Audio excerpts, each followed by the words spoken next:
Bună ziua, dragi prieteni! Astăzi îl am alături de mine pe colegul meu, domnul deputat Ioan Lăzăroi, deputat SOS de Suceava.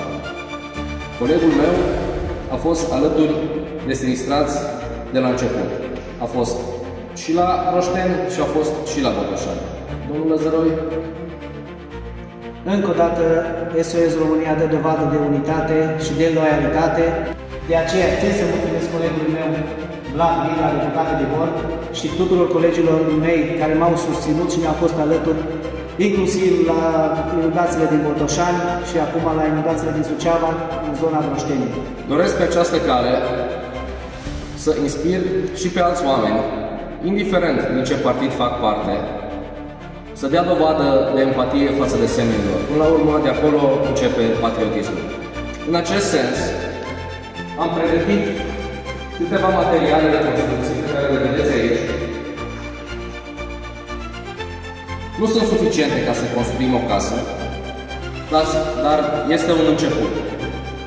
Aș vrea să vă spun că de astăzi începând, pe strada B.O. Tiodon 7F, în Parcul Industrial 3 din Oradea, această hală ne este pusă la dispoziție ca hub să adunăm materiale de construcții pentru sinistrații care au cu adevărat nevoie. Vă așteptăm și pe voi, vihorenii mei, da?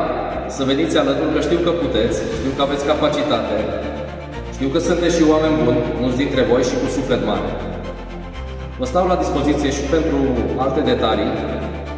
Numărul meu de telefon este 0730 904 79. Aici vorbim doar de voluntariat. Oricine poate să participe. Vă mulțumesc tare mult! SOS dă dovadă de loialitate și de unitate. Aici avem materialele care vor merge direct spre Broșteni. Mulțumesc, colegul meu, Vlad Ghila. Mare plăcere!